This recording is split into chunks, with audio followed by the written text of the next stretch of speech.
Fergie was a good singer. What do you mean was? Oh, God. She can't talk anymore. Oh. Since the national anthem fiasco? No. Yeah. Treason. Since the treason of national... Traitors. Yo. Oh, my God.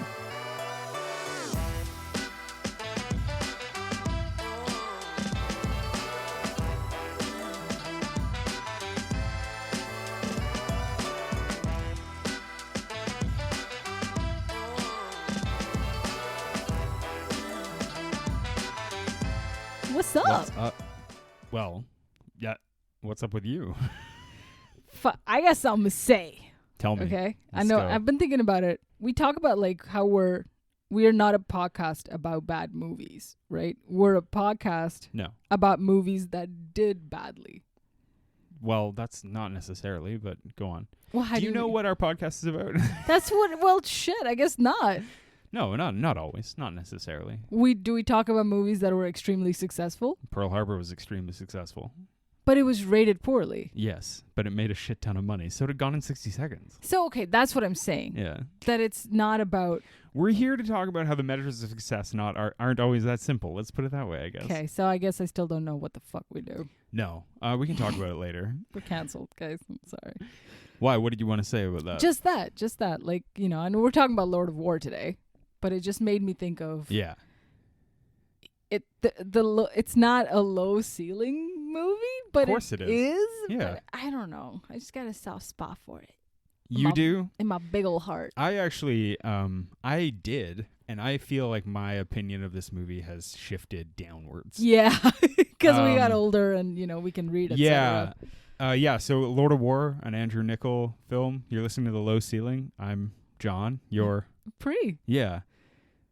And this movie, I watched it twice this week, and I'm a little bit... I have changed my opinion of it for the worse.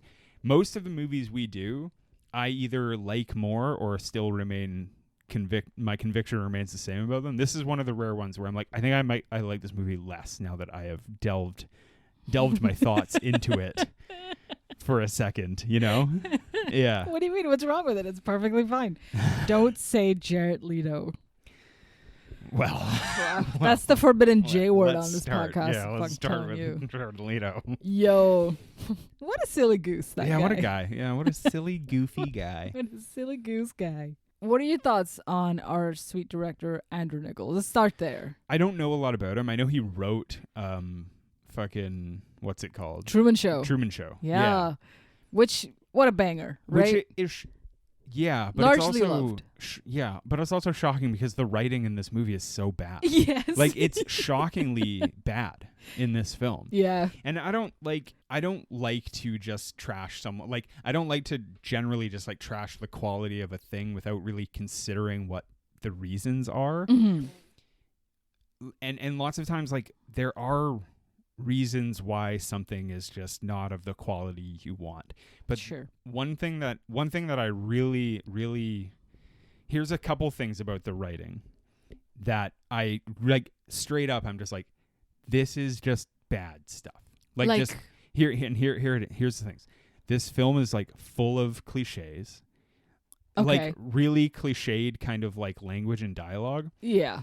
The other thing too is like, it's full of these, I don't want to call them non sequiturs, but they're like these lines that someone says, and you're like, it's like a line where you're just like, it's in your head for about 15 minutes, and then you're like, wait, what the fuck does that mean?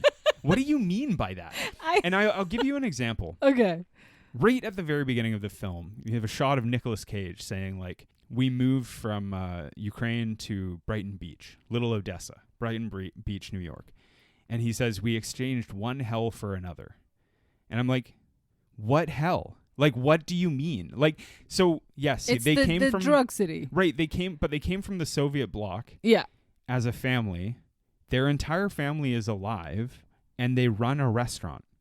So I have a hard time being like, you've come from the USSR, and now you think this is also like, what does that mean? And then but they never get into it. They never delve into it. And the other one, which is more egregious, it has to do with Jared Leto, and we'll get to that later. But it's like, and we talked about it. Remember, we talked about why it's so bad, and we'll get to that because this comes up in a certain plot. It's a special dialogue. No, I'm not talking about that one. Oh shit, that's a different. That one's just straight up bad. But I'm talking about the suspense. Oh my god. I'm talking about a different point where Nick Cage's voiceover says something about Jared Leto's character. Yeah. And then you're just kind of like, that's bullshit. That's just nonsense. Like, it's so stupid. Huh. Yeah. And we'll get to that. But anyway. Yeah, so Lord of War. Obviously, I love this movie. The thing is, too, is that, like, I do like this movie. Yeah. It could have been so much better and more interesting. Yeah. And there are parts of it that are good. And the, like, whole idea behind it, I think, is enough to make it a watchable film. But the more I kind of think about it, the more I'm, like, frustrated by it, you know? Yeah. Yeah. Damn, I was going to say something totally different. Go on. Because I like that some of the dialogues are super corny. And I like that they're such, like, theatrical fucking, like, gangbangers or, like, gun runners who just bloat how they talk in real life. I can see what Andrew Nichols trying to do with some of that character writing. He... Obviously, with all the voiceover and the, like, breaking the fourth wall stuff, he's trying to lean into that Goodfellas type vibe a little bit. Yeah, it's very inspired by Goodfellas, right? Definitely. And which everybody, like, knows and loves, right? Because it's done in a more subtle way, and it's not kind of corny. But, like, Joe Pesci gets away with saying some of the stuff that Jared Leto and Nicolas Cage would not get away with. But... the issue I have in this is, like, it doesn't oftentimes things will happen in this movie, or people will say things where I'm just kind of like, you haven't really sufficiently explained why that is something someone would do or say. And a really good example of this is the entire genesis of his gun running career is, like, he walks into a hotel and he sees a man almost get killed in a botched assassination, and then he's like, "Oh, I should be a gun runner." Yeah. It's what, like, where does that come from? Like, that's how it's held. How the thing though is, like, what part of Nicolas Cage's character at that point has been established to be like, oh, he makes incredibly stupid and rash decisions. Like, that's the thing, is, like, it's so contrived in a way. You're just kind of like, this is just to get the plot moving forward, you know? Yeah. Like, and the part where he wants to cut Leto in on the business, and he's like, it's such a weird... I find this conversation baffling. I find it so strange, not because it's like, it works for the movie. Yeah. But there's this, like, the weird way that they talk about it. Nicolas Cage should say to Jared Leto, hey, listen, I've decided I want to start selling guns. Do you want to help me? But he doesn't say that. No. He's like, whenever I see people get shot on the newspaper, I don't think about who's shooting who. I think about, why aren't they shooting them with my guns? And Jared Leto's like, what, are you going to open a gun store? And Nicolas Cage is like, no, I want to sell guns. And then Jared Leto's like, oh, okay. And it's like, why? Like, they're not having a real conversation. Like, at no point does anyone have a normal fucking conversation in this movie. And it drives me fucking crazy. Yeah. But that would have been a different movie. That would have been a different, more serious film altogether. I just don't think it's done very well. That's the thing. I just don't think it's done that well. No. You know, it's like a little too, it's like too cute by half. It's like too pithy. And yeah. That, it starts to, like, really grind on me the more. And I watched this movie twice in the last week, so I'm just, like, annoyed. But... yeah. And the thing is, like, we're going to get to it, but there's some other lines in this where I can't keep a straight face. What's your absolute favorite line? I'm not going to talk about it right now. Oh, God damn it. Yeah, I'm not. Because I want to talk about some of the lines that I thought were great. And that, you know. Can we wait for the plot points to go through them? Yeah. Okay. Yeah. Okay. So, Lord of War, it stars Nicolas Cage. It's got Bilbo Baggins in it. It's got Bridget Moynihan. It's got Jared Leto. Four actors who we've talked about in previous episodes quite extensively. If you go back and listen to the iRobot episode, I excitedly talk about how we should definitely cover Lord of War because of Bridget Moynihan. Yeah. It's unfortunate that Bridget Moynihan's character sucks so bad in this film. She's not even in this, dude. And her whole relationship with Nick Cage is inexplicable. It is one of the most confusing things ever. Yeah, it's also the way he covets her and gets her. It's like, but is she older than him? Maybe. Was she? Did he know who she was when? Because they're ostensibly like the same age. Possibly. But like, was he horny for this model? Like, yes. It's like it. The way the movie kind of, and I've been confused about this since the first time I saw this movie. Yeah. It was like I was like, wait, was Bridget Moynihan? Did she just freeze in time at 27? And then Nicolas Cage was a child who admired her and then grew up to be a man. Like, it's a weird thing. Yeah, because like when they introduce Nicolas Cage's character in Odessa, when he's like, I've come from blah blah blah to now, fucking USA. Is he? I think he's meant to be 20s because he's got longer hair. Unbelievable. Okay, the guy it's based on, right? The Viktor. Very recently in the news. Yes. Viktor Bout. So that guy is now maybe only 60. He's pretty old, man. I think. Yeah. Or at the time, he must have been in his 50s, which would mean that Nick Cage's character would have been late 20s? I do not think... I didn't look into this at all because I didn't want to. I don't think anything having to do with Ava Fontaine and Nicolas Cage's character has any basis in truth, though. No. I just think the gun running does. Yeah. And this is another issue with the movie. A lot of the family stuff, the personal relationship shit, that's just there to be a pawn to Nicolas Cage's character. And that's what makes it so fucking bad. And that's also what makes Bridget Moynihan's character so just atrociously no bad. Character. She's got nothing going on there. And yeah, we'll get more into that when he seduces her. Like, I sound like really annoyed. Like, I don't think this movie is like terrible, but there is so much about it that drove me insane these last couple watches. So I have a question for you, though. Yeah. Because this movie made me think about, like, if I worked for a company that made like weapons or something like that. Like, where is like the moral gray area?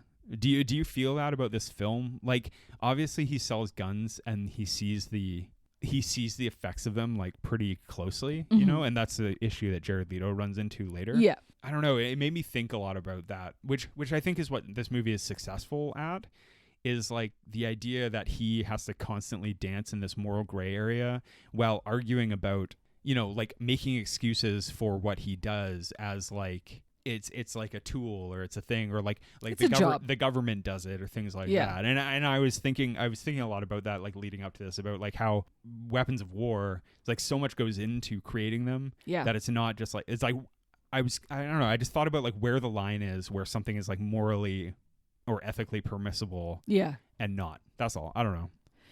In terms of, are you asking would I do a job like that? Here's or generally, like, what do you think about that idea? Because like, here's an example, right? Like a helicopter needs an engine.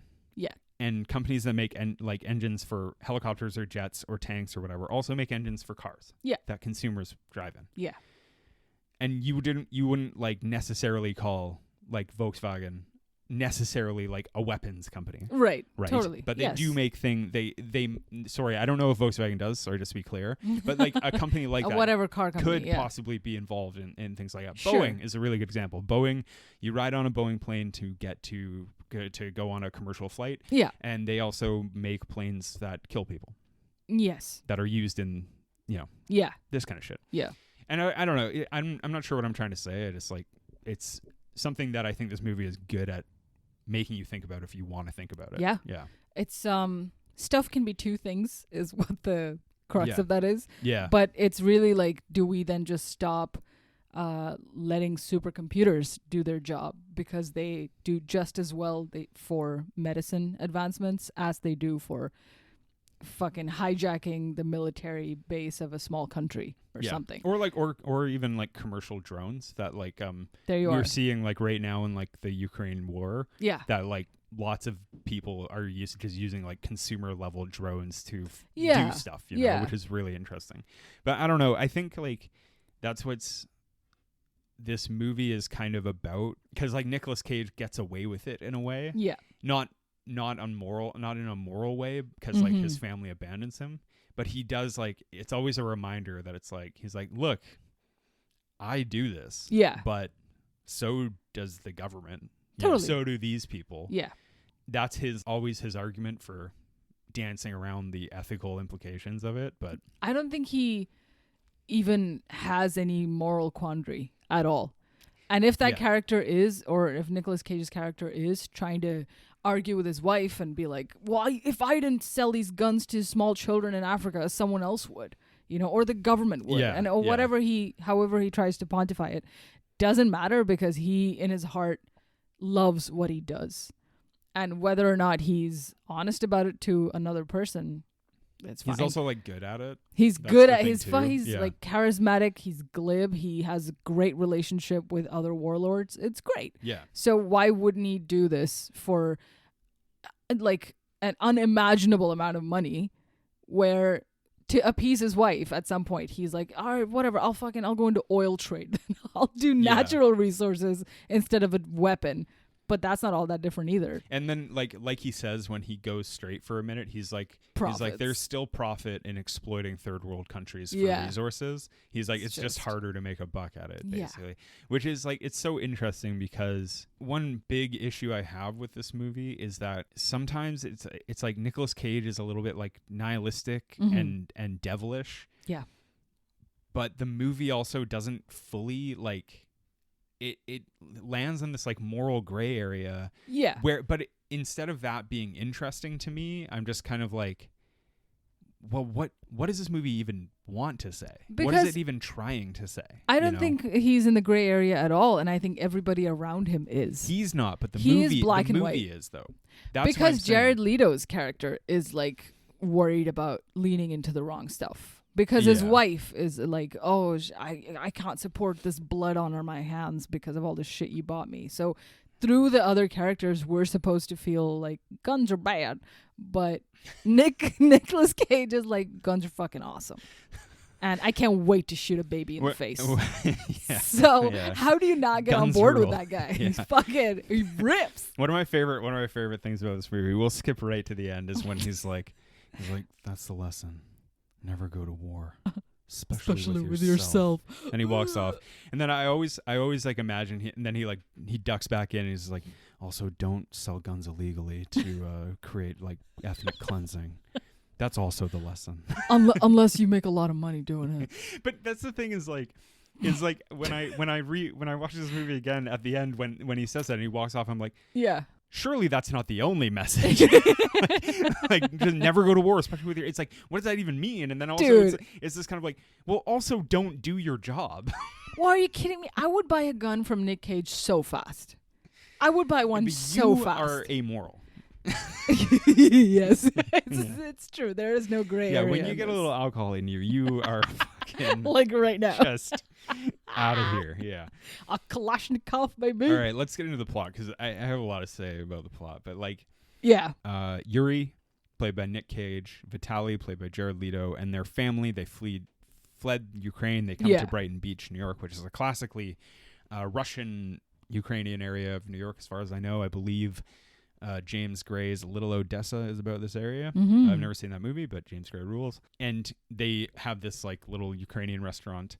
And like they're very Americanized, like they try to fit in with Americanized stuff. They pretend that his dad pretends to be Jewish and really loves it. And, and which is such a good touch. It is pretty funny. So that's what I mean by like having moments of really good writing when like sure, important characters are not fleshed out, they're very two-dimensional, but there's little cute things that there are moments. The thing that I like about this movie that they didn't lean into enough is when they're actually explaining the idea, like how this illegal weapons trade works. That's when I'm like, I'm there. Like I want to hear about that more. Yeah. The part where they're at the huge gun show. Yeah. And like I was going to make a joke about your arms being the gun show, but like I just couldn't think of it in the moment. But like when they're there and you're just kind of, I'm like, wait, I want to know about this like weapons roadshow. Yes. Like I want to know more about that. And and instead they cut it off and like it's like a minute long and it only serves like one purpose. And we'll get to it. But like he goes there to meet Simon Weiss, who is played by Ian Holm. But I'm like, Yeah, but what else are you doing there? That's what I want to know too. Yeah. It's like, you're surely not just there to meet that guy. I know. Like, what does one do when you're there? That would have been a good chance to like see his personality and how he uses that salesmanship. But can you imagine, like, the film's not that long. If there was just like a couple clips of him just like at a table and some guys like being like, yeah, and this is a newsie and blah blah, explaining the stuff that he later explains to someone. Yeah.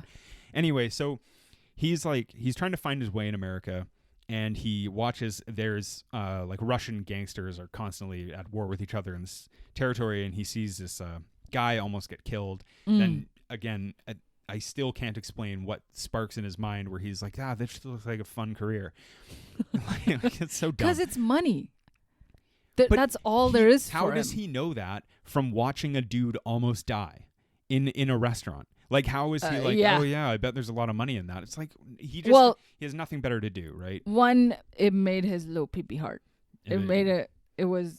Yeah. His tiny Nick Cage stand at attention. Yeah. That's right.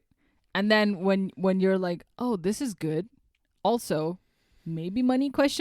Yeah, and so he decides to get into the legal gun trade. And while I have qualms with that kind of story contrivance, weirder things in the world have happened. Like as we record this, fucking Yevgeny Prigozhin just died in Russia. Do you know who that is? Have you been following the news?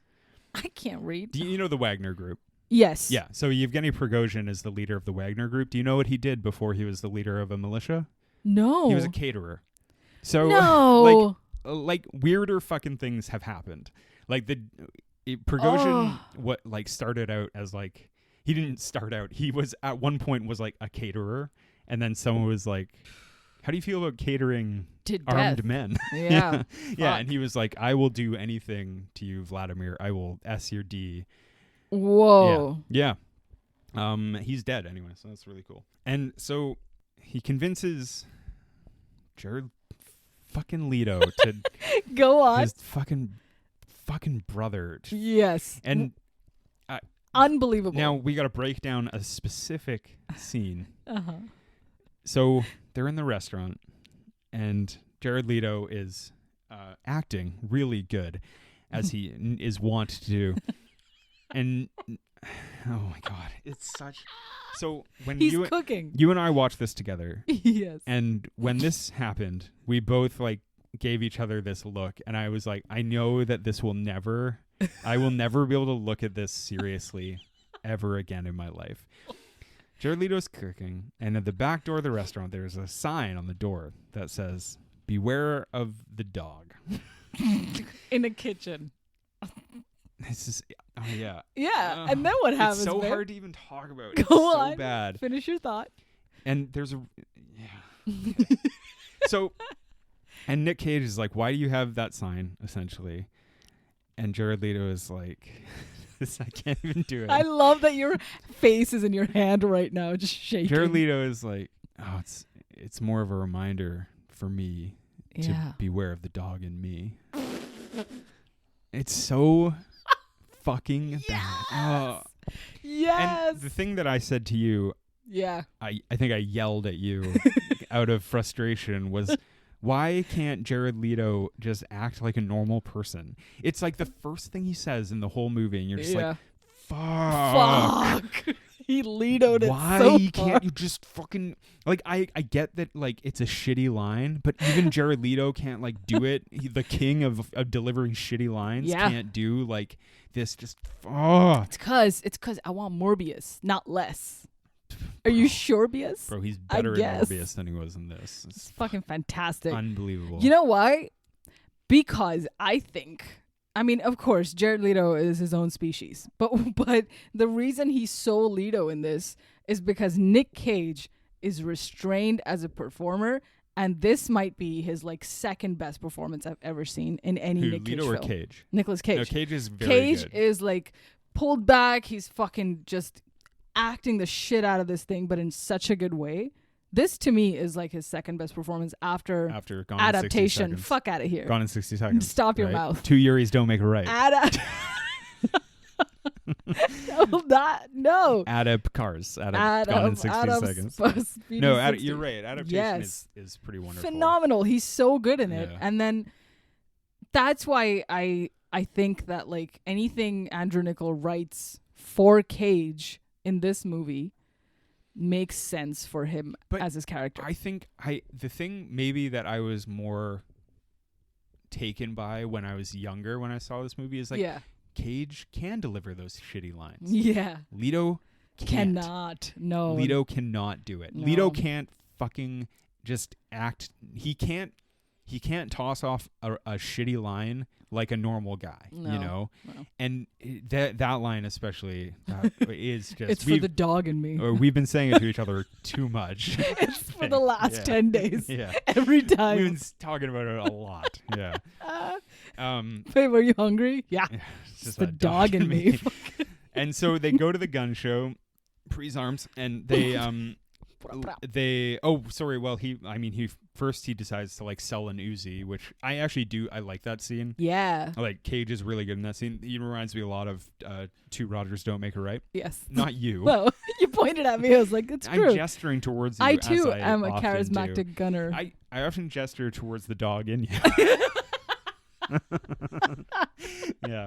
When I gesture at you, it's more towards the dog in you. The dog in me. Yeah. So he sells an Uzi and then he convinces Leto to like join him. Yeah. In the business, and like and then they go to the gun show and then he decides like he meets In-Home, and In-Home basically is like, you're an amateur, get the fuck out of my face. Yes. Although he says it all In-Homey, and he's like, you're an amateur. He's like for like 2 minutes in the entire film, basically. Yeah, he's good collectively. And you know what? You know what's another thing?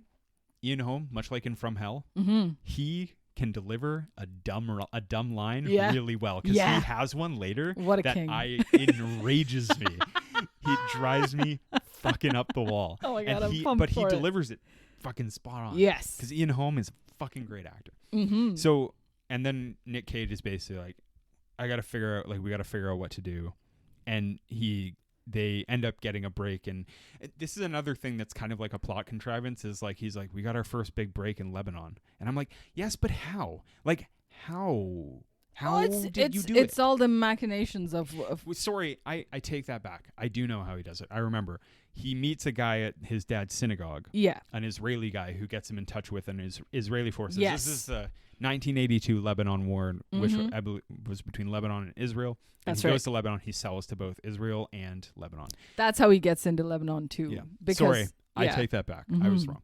But and then they see these soldiers massacring these young, like, child soldiers, and that's when you first understand that Leto is a bleeding heart liberal over here. The dog in him was whimpering. The dog in him is a cock. Not the children. Think of the children. Shut the fuck up. And then so they do the guns, and then eventually there's a scene where they're in Colombia, and this drug lord tries to pay for the guns with 6 keys of coke, pure cocaine. Yeah. That pure cocaine for your nose holes. Yes. Yeah. And Yuri is like, no coca, no drogas, only gunas, only dineros, only el ganos. Yes. Yeah. Spanish stuff. Sure.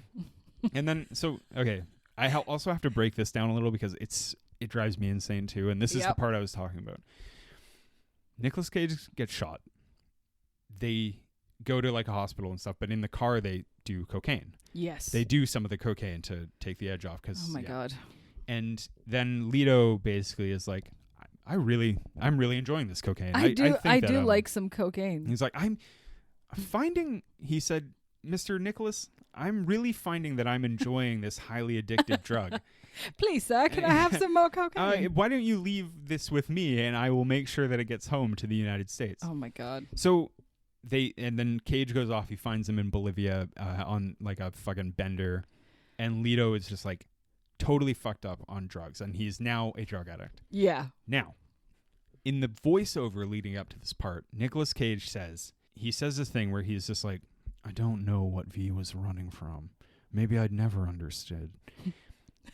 And it's just this like this weird kind of screenwriterly trick where they're just like, you as the viewer don't have to worry about him. any reason why he's like this. Yeah. And therefore, I'm never going to explain why he's like this at Pretty all. much. Because they never do. And then later, when Leto gets shot, well, that's a cathartic moment for me as a person. Yeah.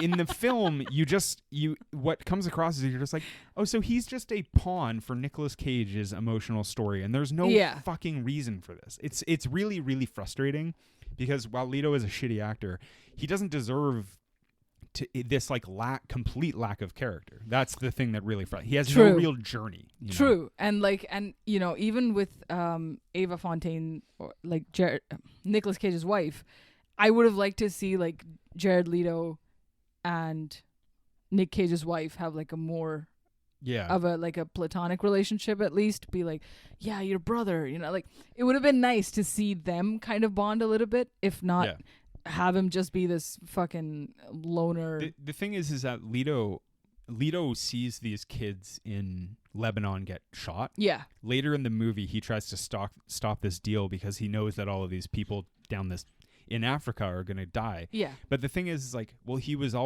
always felt like it was wrong. Totally. You know what I think the problem is? One of the issues, and obviously this is not very good criticism because this isn't really what the movie is. Yeah. The antagonism between Ethan Hawke and Nicolas Cage is really empty. Mm-hmm. Ethan Hawke comes up later. We haven't gotten to that part yet. But the antagonism between like Ethan Hawke as an Interpol agent and Nicolas Cage as a gun runner is just kind of like, yeah, well, of course, like it's a foregone conclusion that the authorities would be after him. Yeah. But it would make more sense that the antagonism being between Cage and his brother and his wife would be better if it was developed more. Right. And it just isn't. That's the thing. It's like, there's nothing there. Because Bridget Moynihan's character also is like a moral person. And he and like she just is being lied to. And that's what she's mostly just a face and a body in the entirety of this film. Yeah. Except for 5 minutes where she's like, I can't believe you brought all this stuff with drug money, and then she disappears again afterwards. And like, no one cares about her. And Nicolas Cage is also like, he basically like is like mistaken in his interpretation of what she wants. Yeah. Because we'll get to it later when he tries to seduce her. He's just like very sexistly kind of is like, she just wants to be wealthy and stuff. And like, but she obviously can't handle it later when she finds out that everything is bought with like blood money. She just doesn't know it. Yeah. Anyway, the movie takes a fucking dip for me as soon as Jared Leto gets addicted to drugs, which is pretty early on. He goes full ham. Like, he's like, I'm going to draw a map of Ukraine with cocaine and then snort the whole map. It's like, does coke once, and next scene, he's going to rehab, which is great. Sure, great. People should do that if they get addicted to drugs, and obviously it's very highly addictive. But, like, it completely fucks up his character. Yeah. And then, but that's like such a, I find it's like such a cop-out. Like, man. For him to just be like, oh, he's a fuck up because he just did drugs one time. That's it. I don't know.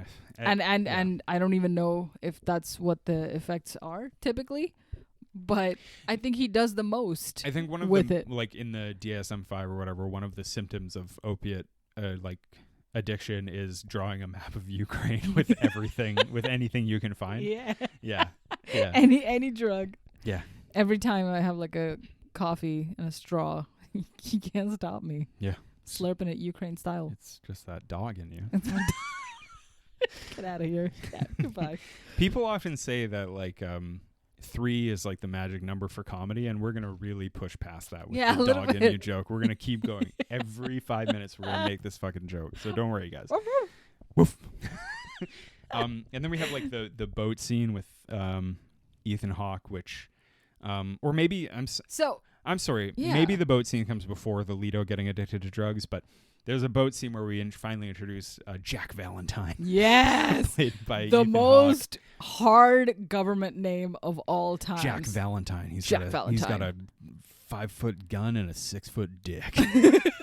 Yeah. He fucking Ethan Hawke, man. What a great fit. This is a great look for him. Yeah. His like barely contained bureaucratic fury that like he just I am so good at my job that even if I have to catch the bad guy, I would never break the rules, even if it gets me to get the bad guy to stop doing this. He's such a good boy. He has a really good moment later in the plane scene. Yeah. When he gives like a speech about why he's like doing what he's doing, which is good. But again, yet another wholly undeveloped character. Yes. In my opinion, I don't think it's very like. No.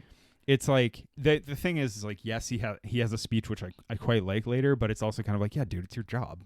Like that's kind of like the moral that's like the lowest bar for your job. I think you should feel that way. Right. But I want to know a little more about him kind of. I don't know. Anyway. So yeah, the boat scene is good. The problem I have with the boat scene is like there's not a lot to it other than to just introduce Ethan Hawke. Sure. You know? Yeah. Like it's a fun different set enough. piece though. Yeah. Yeah, and like yeah, I don't know. And that kind of stuff too, like where it gets into him talking about the process of gun running, like hiding them in the containers with the potatoes and blah blah. I think that stuff is really fun. Yeah. Okay. Excuse me. After Jared Leto goes to rehab, it's like the big seduction scene with Ava Fontaine, which I hate. I think it's so stupid. This is and I'm sorry. We have to talk about the music because there's a really fucking corny ass song used in this scene. It's Glamorous by Fergie. Okay, I'm just kidding. What is it? No, but there's an even cornier scene used in the scene where Jared Leto does cocaine. It's the song Cocaine by Eric Clapton. Yeah. Which you couldn't imagine that you'd ever use cocaine. And it's like such a brilliant turn. The other thing too, it's like there's a couple song choices in this where you're just like, this fucking really? Like really? This is the song you chose? Because in the start of the film, when they're doing the little montage of like a bullet being manufactured, they use an anti-war song. So they're like, we've done the cheeky thing now, but now we're going to be pretty heads on. They also but that song is also incredibly famous. Yes. And I think that like, that's okay if they had just used that one song. Yeah. But then they're using like fucking Young Americans by David Bowie when they talk about being in America. Cocaine when they're doing cocaine. Yes. Fucking Le'Veon Rose in the scene where he's seducing Ava Fontaine, which is just a fucking insulting. What's up? The pinnacle, the most insulting song, even though it's a very good version of the song, is they use Hallelujah in this. At the end when Bridget Moynihan finds the locker full of weapons. Yes, with her child. They use Hallelujah. Yeah. Hallelujah was already outdone when they used it in fucking Shrek. So like I just can't imagine them being like, yeah, this is a great idea. And it's just so. Yeah, you can't usurp Shrek. It's tall game. I also think that like, although Martin Scorsese has proved us wrong, that like oftentimes when a movie has made an iconic scene or a very poignant scene with a certain song, most other movies should be like, we shouldn't use that. We should not use this song because it's been fucking done. The mental association is already in place. Yeah, it just seems like I don't know. And Hallelujah is just fucking overdone. It's a great song, but it's overdone. Anyway, so he seduces Ava Fontaine with just spending a shit ton of money, and it's like ultimately like kind of sexist and empty. Like he's just like it would have been like all sweet and overlooked if this was a rom-com. But it's so hard to picture Nicolas Cage as an actor who is capable of being a romantic lead. I don't know, man. It just didn't sit well with me. Oh, babe, have you ever seen The Rock? Come on. And then so like luckily they just go straight from the seduction into the marriage, and they get married. Yeah. Him and Bridget. Mm-hmm. And that's all fine. And then the USSR dissolves. Dun dun dun. And that's a big deal because Yuri can finally go back to Ukraine and pillage his former country of all of their small arms, which is great for him. That's a big deal. He goes back to meet an uncle who's part of who was in the Red Army. Mm-hmm. Now the Nothing Army. Fuck you. And also he beats Simon Weiss there, Bilbo. Yeah. He beats Bilbo there, and now the teacher has become the student has become the master. And now here's a scene where Ian Holm says something that I find just so fucking annoying. What does he say? They go out for dinner, and Ian Holm, I cannot say this with a straight face. It's so fucking dumb. He's like, the problem with gun runners going to war is there's no shortage of ammunition. it's so meaningless. Like, what is it? What is it? It's because there's no winners. But what is he trying to say? That there's a dog in her that has unlimited bullets coming out of its mouth teeth. There's a dog made of bullets inside of me. Unlimited bullets. Bark. That's what that is, okay? God, do not question genius. Stupid. I don't understand the problem. Anyway, then Ian Holm kills Yuri's uncle. And Yuri's like, that sucked. Oh, no. I was enjoying that time with my family. My uncle was the only somewhat likable character so far Yeah, in he was my great. family. He was a drunk Russian guy. That's never been a stereotype that we've ever heard seen. Yeah. Well, there's also a very poignant line about 3 big things that come out of Russia is vodka, caviar, and dead poets? Drunk poets, I think. Drunk poets? Yeah. Yeah. There you go, Hart. That's a callback to that line. That's why they had to kill him off. Of the film Drunk Poets Society. of the Drunk Poets Society. No jokes. My captain, my something. My Captain. Captain, my... Oh, Captain Morgan, my Captain Morgan. Oh, shit. Yeah, so then Yuri expands his product line to Liberia. They have like an actor named Eamon Walker plays Andre Baptiste, who's clearly based off of Charles Taylor. Yes. Like, I don't know why I guess Charles Taylor's probably still alive. He's like, I will sue you for calling me a dictator. Yeah. Like, it's like, okay. Yes. I think title drop. I think Eamon Walker is like very good in this. Fantastic. In this role. Yeah.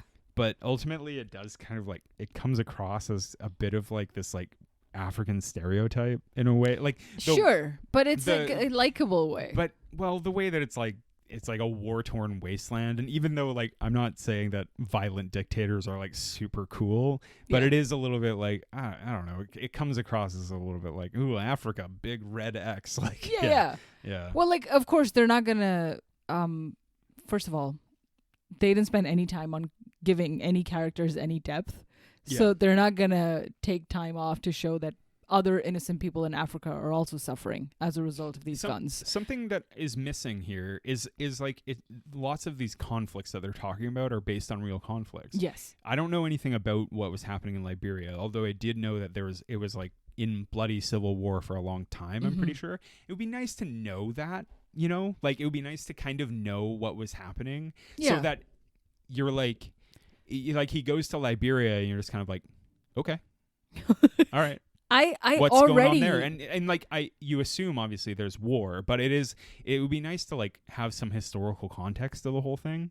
In my opinion, despite the like the only real historical context is like the Berlin Wall falling. I thought it was already too dense with information. They're already doing too much with like Russia, Ukraine. Like they're dropping like 17 names in the past 40 minutes. I want more of that. And I already had such a tough time like zeroing in on that shit on top of batshit acting from some of the people. Like if they could have streamlined it in a way that it was easier to follow, and I think a lot of like cool dialogue and all the interactions are a little bit lost because they're trying so hard to be like fucking every 5 seconds there's a voiceover. And I'm like, enough with that. I don't want to know all this information. Just like do the acting and have 2 people talk in a room for 20 minutes. It's really interesting you say that because when the at the outset of the Russia-Ukraine war last year, when Russia invaded Ukraine, you were like, oh, Russia's invading who? Oh, I gotta learn another country's name. Now I gotta know a word. Is bullshit. You're like, I just learned that Russia was all of that. And then I gotta learn this fucking Interpol guy's name. It's the sickest name of all time. Yeah. And when you barely hear the words Jack Valentine more than twice, like 3 times tops. But really, you should be saying that name. But like, all the I'm time. supposed to memorize like 14 warlords' names. Nah, son. All I got is that dog in me. Sierra Ware? Fuck. Yeah, come please, on. God. It was a lot of info for too little time. I wanted fucking more of it. Why don't you read a book about it, Dan? I will. Damn. Yeah, and so like Eamon Walker is good. I like his role, and he's just he's like an African dictator, and he buys guns from Yuri, and that's kind of his thing. And he's also a very scary guy.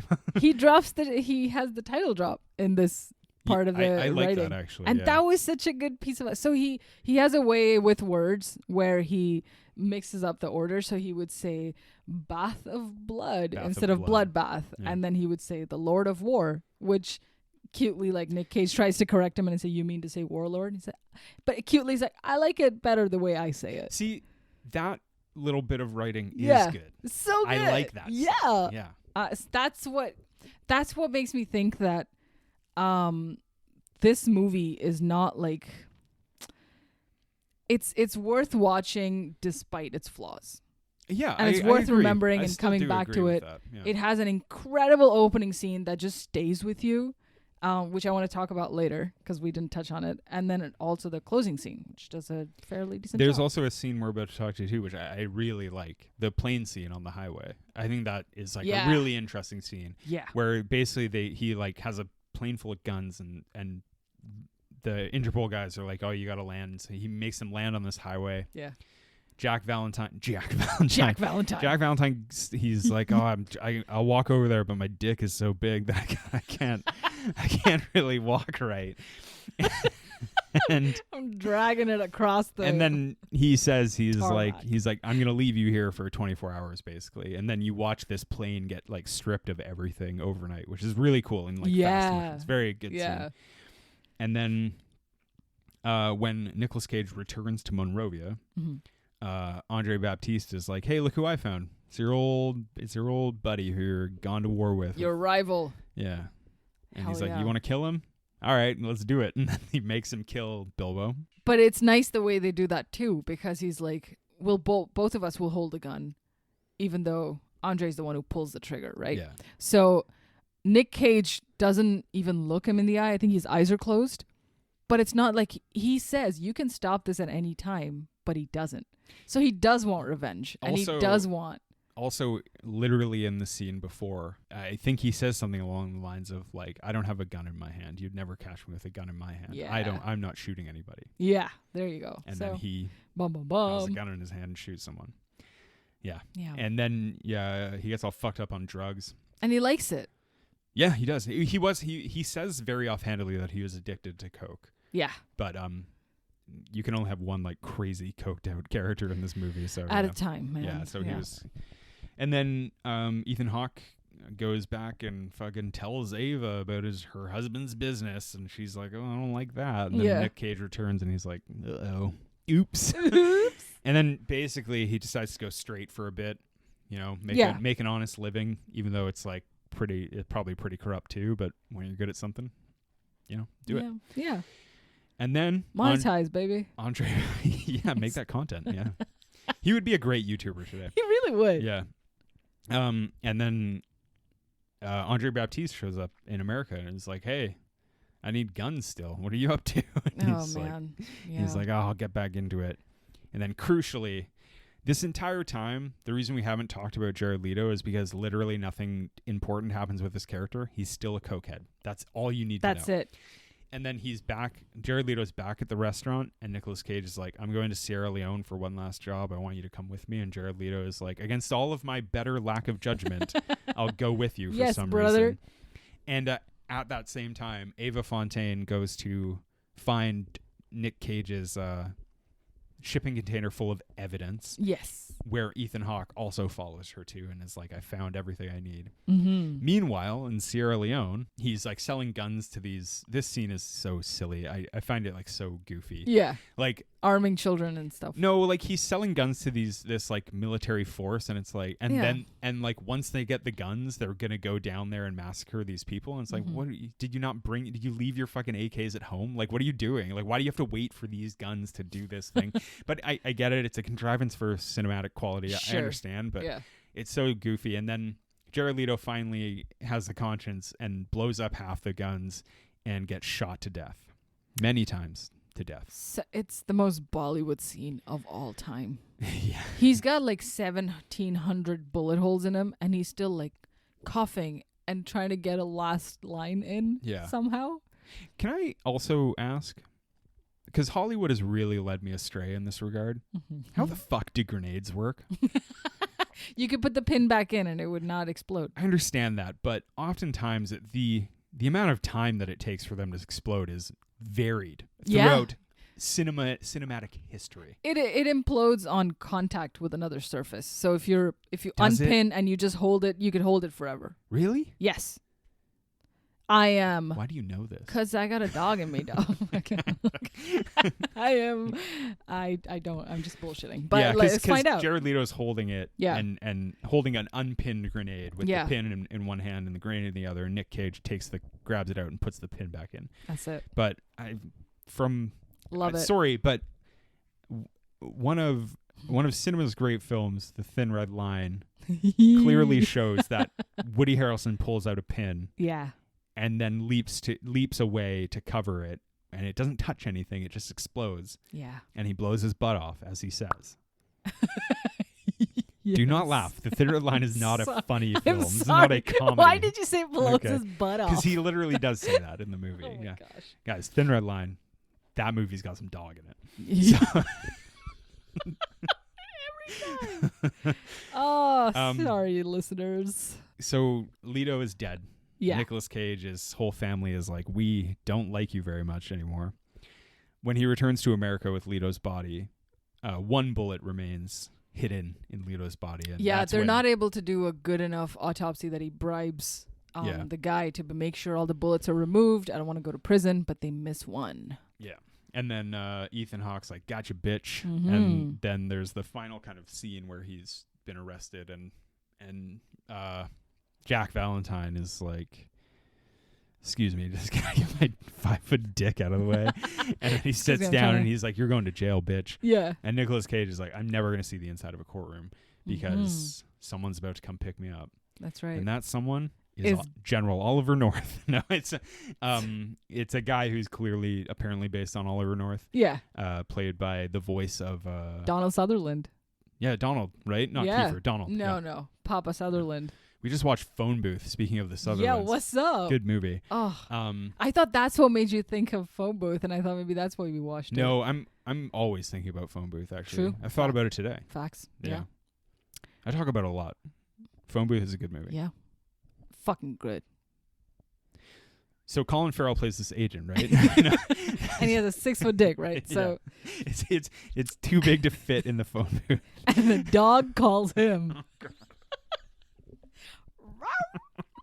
Time for a walk. Woof, woof. I hate this. And basically is rescued by the U.S. government, who's like, no, this guy's kind of useful. Yeah. And then he continues on selling guns. He's like, no, this is fun. But his entire family and everyone has disowned him. Yeah. And the lesson is never go to war, especially with yourself. That's the one. Or sell guns. What a line. With a little caveat. Also, don't sell guns illegally. With yourself. I hate that line. I hate that line. That one makes no sense to me. Although the thing is I like the motif in that scene where, like, okay, we're going to talk about the opening credits. At the very open of this movie, the camera drifts along this ground completely covered in spent shells, and then goes up to Nicolas Cage, who's like in the middle of this like war zone. Mm-hmm. And at the end, you end with that scene, and he walks off, and it's That's right. Yeah, it ties it together. But then it goes into the opening credits, which are really good, which most people note are quite cool. Yeah. Oh, hell yeah. I think that's probably the best part of the movie. That's the best part of the movie. I think that is why they don't spend too much time like going into a lot of the details of like, oh, how does this get made and how do we get it? They spend a lot of that budget up front in the first 4-minute opening credit sequence. I just think it's a very creative and it's so good. Sequence, At the time, it blew my dick off. It was fantastic. Yeah. And the movie does not live up to the promise of the opening credits. That's the problem. Yeah. You nailed it. That's exactly it. What is your favorite opening credit sequence? I think I have one off the top of my head.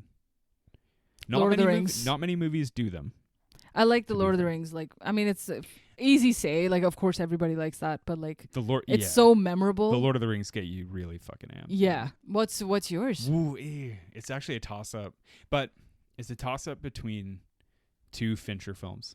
Seven has a really iconic opening sequence. Shit. Okay. Opening credit sequence. Also, although I don't like it as much, when I saw Girl with the Dragon Tattoo in theaters, the opening credit for that, because it was so loud, is unreal. It really gets you pumped for that movie. Yeah. Nice. Does Lord of the Rings count as opening credits? If it's the entire prologue, no. No, right? So I don't think that's although if you think back to how the Fellowship of the Ring opens, it's on black screen. Yeah. And then you hear Galadriel talk, and then the Lord of the Rings fades in, and the music at that point, that does kind of count, and that title drop is pretty fucking iconic. I would agree. Yeah. But like in terms of holding your attention for 4 minutes, Lord of War, War of the Lords. War of the Lords knocks it out of the park. It's great. Did a fucking sick job.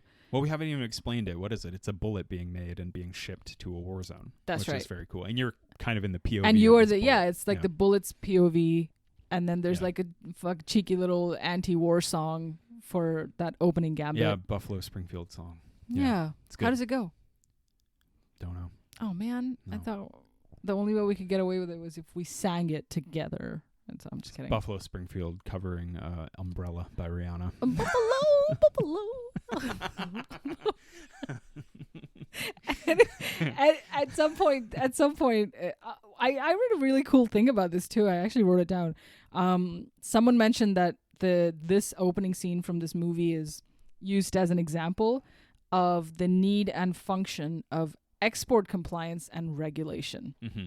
So someone's mom or mother-in-law works in a field, and her job is to like stop Syria and other third world countries from getting supercomputers. Her job is to get in the way and make sure that they illegally never acquire a supercomputer, which is far more dangerous than guns, right? Yeah. So, for instance, if someone buying them in Europe and then resells them to, I don't know, Iraq, and then it's her job to make sure that that does not happen. So she uses the Lord of War opening credit in many of her seminars and training. Oh, interesting. And because it like very accurately illustrates how illegal supply chain operates. Yeah. At the end of that opening credit sequence, the bullet finally comes out and shoots a child in the head. It's pretty insane. Yeah. What a way to fucking get the user. Yeah. It's also what a wild job. I didn't even know something like that exists where you're just monitoring that something does not happen. Honestly, like one of my biggest fears is like, what if ISIS got ChatGPT? Seriously. Yeah. Yeah. Can you imagine the power of it? Like, I mean, all their slogan banners, hella creative now. Yeah. They could have like all sorts of logos and stuff. ISIS with Midjourney, no thanks. What is it good for? Everything. It's fucking perfect. Yeah, that's cool. There's also like a bunch of cool stuff with them using real tanks in the film and real guns, because Andrew Niccol was like, he was like really disturbed at how easy it was to get real guns. They got 2,000 real guns. They cut them all in half. They got rid of them in good ways, which is that's nice. But yeah, they're also like not real AK-47s. They were a different variant of something. Oh, right. They were like way cheaper to get or something. Yeah. Yeah. But yeah, there's like a little bit in the Wikipedia about it. He was like, yeah, it's a little disturbing how easy it was to get these. Which is like the thing I do like about this movie is like ultimately it's like kind of one of the only movies about this subject. That's what I was thinking too. And it is a good message. Yeah. You know? Like I find the delivery of the message has problems. Yes. But I do think that like ultimately it's very similar, although I think Blood Diamond is a much better film. Oh shit. Blood Diamond is like so straight down the line about its messages. Yeah. And to the point where they literally have a fucking talking head at the UN be like whenever there's a resource in Africa, war erupts over it, and it's really bad to do that. And then at the end of the movie you're just like, yeah, that sucked. That sucked really bad. And this movie kind of has that too. And whatever you think of those movies, like I admire them for that. Another good comparison from the same year is Constant Gardener. Oh shit. Speaking of like Africa, Constant Gardener is like so fucking on the nose. Even though Constant Gardener is a very complicated movie, it's so on the nose later. Like by the end, you're just like, oh, I get it. Yeah. There's a balance with Lord of War between wanting to send a moral message and entertain. I get that. I don't know. Yeah. I think I sounded really upset in this episode, but like, don't worry, because we have a real piece of shit for you next week. So like, it's gonna get fucking a little wild. It ain't over yet. Don't say it, but it's gonna get a little out of control. Nothing. Oh my god. I have a question for you, and you can't beat around the bush. You can't. I want a yes or no answer. Okay. After seeing this movie, was the Brittany Griner trade for the Merchant of Death really a good trade? I heard that Viktor Bout's 3-point percentage though is like a lot higher than Brittany Griner's. So it depends on the system. That's what I'm saying. It depends on the system you're using. Yeah. I think Brittany Griner taller. Yes. Larger, more athletic, certainly. Yeah. Bout's been out of training. I think in prison, like there's probably lots of basketball time, but also, you know, like not like in professional Russia league or whatever. So I don't know. I would have to look more into the statistics. Okay. But yeah. So. Okay, fair. So still not a yes or no. I think Griner has the pedigree. Yeah. But Bout was playing in a league that was just. Yeah. He didn't get the chance to compete at the Olympics and that kind of stuff. Would you say that he ultimately didn't have the dog in him? It's a good trade. I think Merchant of Death should belong where he should be, in the grave. Ugh. He's not in the grave, though. He's alive. For now. Yeah. But yeah, a girl can dream. Top 5. Yeah. Tell me about it. Top 5 stuff I would trade for Viktor Bout. No, Jared Leto with in a political barter or even in a film. Okay. Can I offer one up? Yes. Just like a mop with little hands. You know what? Funny you say that because I struck out a crisp $20 bill. Well, I would trade that for Viktor Bout. Fuck yeah. Yes. Yeah. I bet that was the first offer, honestly. Dude. Putin was like, crisp 20. Yeah. Take it. We have no respect for political. I'm sorry, guys. Yeah. No, it's because it's hard out here. So yeah, go on. But Jared Leto could get traded in for a sentient AI-generated synthetic actor. ISIS with ChatGPT. Yes, yeah, definitely. that's it. I don't know what y'all striking about. I'm just kidding. Please continue to. But yeah, he for sure. AI take over this guy. Number 2, Zac Efron. Unbelievable. Yes. Right? I love Zac Efron. What's up? Yeah. He would do such a good job in this. I had a hard time believing that Jared Leto could be a believable brother to Nicolas Cage. And so in that like brotherly relationship, some of these options, trades will make more sense. You know what Zac Efron's cocaine is? Mother Earth? Life. Yeah. Yeah. Life. That fucking guy rules. I'm high on that. Yeah, man. High on that. Good. Yeah. That brown, which is mud. So, oh God. Number 3, John Travolta. Which is not say that he would make a good unhinged brother to Nick Cage with a face off. That'd be fucking Travolta's perfect. got some coke stuff in his acting past, coursing in his veins as we speak. Yeah. He's a great drug addict in Pulp Fiction. So yeah. I think he'd also be like a believable younger brother who's just like, oh, whatever, I'm just cooking in my kitchen. I don't know why he sounds like this, but yeah. Number 4, I make good borscht. That's my John Travolta for some reason. Sorry, everyone. What's up, borscht? Okay, yeah. I see you. What's up, Travolta? Got that 5-foot dick. Yeah. John is in the room with us. Tim Curry. As it? Yeah. As well. Pennywise? It would still do less than what Jared Leto did in House of Gucci. Yeah. It would still be restrained. Yeah. Pennywise as Nick Cage's brother. Yeah, go ham. And finally, I think a talking gun could replace Jared Leto. Can you imagine just a gun me, Yuri. Sell me for money. Just this gun like floating over a table trying to snort cocaine. It's gotta be up the barrel. It'd be such a good Yo, put that CGI into, you know what? Fox, Disney, Warner Brothers, you're welcome. Come at your girl. It like snorts it up and then you hear that like This is a Garth Marenghi episode now. Fuck yeah. My God. Another like, it just made me think of another fucking sick dialogue that talking gun could deliver. It would be, guns don't kill people.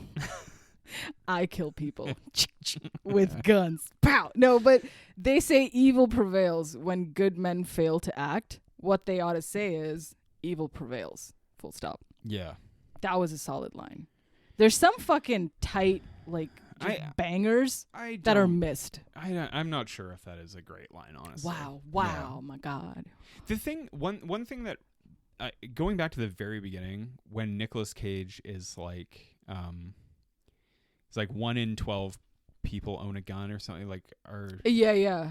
The thing, something that really frustrates me, and it totally sets up the whole movie, is he's like, yeah, like 1 in 12 people own a gun or whatever, and he's like, their only question is like, how do we arm the other 11? Yeah. And the thing that bothers me about that is I was like, I don't actually think real gun sellers believe that. I don't think they do. I think that this is more of like, how best can we spread? Like, this is a narrative that is similar for drugs also. This is something that pharmaceuticals can get behind. It's not just gun. I know he's obviously a merchant of guns, so he's saying it from that perspective. But if we can profitably spread chaos, why not do it at the greatest scale possible? I mean, I guess so. But I'm leaning into it. But of course, he was just like, NRA. It's just a very like, what up? It felt very like too nihilistic-y and like shit-stainy that you're just kind of like, what the fuck do you mean? Like, what is that supposed to? Yeah. Because he is a black and white character, right? End of the day, they try to give him like a moral line, which lasted all of 6 seconds. And then he was like, whatever, my brother's dead, my wife hates me, and I love guns. Yeah, I think too that like, this is an example where like the protagonist they don't like turn around in their thinking. Yeah. There's certain, I really like when it's done well, and I don't think it's done, I neither think it's done well nor poorly in this, but like there are certain movies where like, you know, the protagonist goes on their journey and changes the way they think. Yeah. And then kind of like their life changes because of that. Yeah. Or that's what the expectation is. Right. And then there's movies where they go on this journey and they understand that they have changed and their thinking changes, but they continue on the journey even though they know. And I do like that. Like, and this is a movie like that where he's like, he's still doing it despite knowing better. Yeah. That's the real tragedy. That's often what tragedies end up being. Yeah. It's like you're still going about it even though you know better. And I like movies like that. I don't think this movie is particularly successful at it. There's lots of good examples. Yeah. But yeah, I don't know. Like, and yeah. The real message is never go to war, especially with your dog. Especially with your dog. Yeah. Oh, good message. Good message. Are we done? Damn. Shit. Well, no, it's not a bad movie, guys. Sorry, I sound mean. It's not. It's not. I'm telling you, this movie is worth watching despite its flaws. Yeah. You gotta. It's feeling very punchy. That's all. Go get some. Yeah. Yeah. Lord of War. It's been the low ceiling. I've been John. And I'm Pri. The dog. Ceiling. This is that dog in me. Dog ceiling. Low dog. Woof, woof, woof, woof, woof. Cha-ching. Bye. Cocaine Gun. That is a great band name. Holy shit. All right, bye.